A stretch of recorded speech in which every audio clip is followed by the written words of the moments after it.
Psychologists revealed that people do not really hate the rich, they just hate the privileges that come with the wealth. More specifically, they hate the privileges they get as a collective. That is why billionaires like Elon Musk and Bill Gates are equally liked and hated. At least that is what psychologists and marketing experts understand from their research.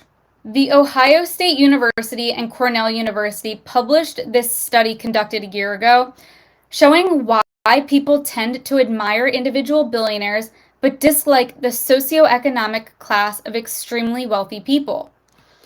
People commonly believe individuals get rich because they are smart, talented, hardworking, and are deserving of their wealth. But when they are grouped together as C-suite executives or the top 1% of American wage earners, people do not like the privileges that come with the reputation, money, and power.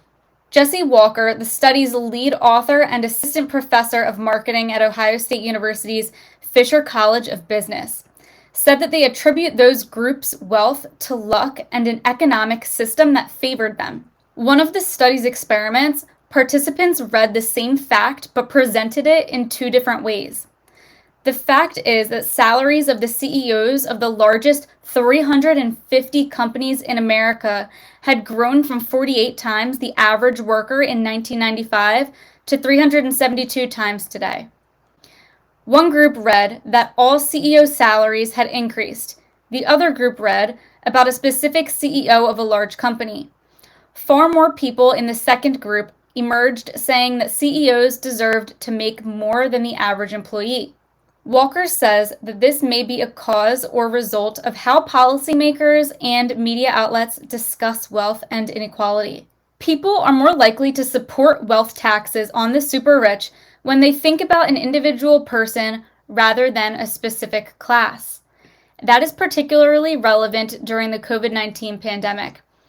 Advocacy group Americans for Tax Fairness and the Institute for Policy Studies revealed that billionaires have grown $2.1 trillion richer during the pandemic, with their collective wealth increasing by 70%. I personally find this an interesting point.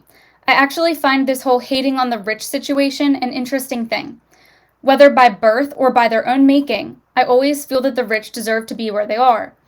One, because I am not particularly enamored by their glamour of their money. Two, because I do not see the benefit to hating on them.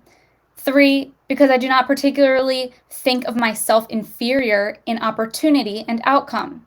Whatever I make is my own work, and if I want more, no one can give it to me except for me. I do agree with one thing though. Media has much to do with how we perceive the privileges or obligations of the rich. And if they can exert the same amount of genius in educating us how we can use tax breaks, funding, assistance, and other things to support our own businesses and professions, then more of us will find better opportunities for ourselves. What do you think? Post it in the comments. Don't forget to subscribe and hit that notification bell so you're notified each time we post a video. This is Risk Flex with Noble Gold Investments.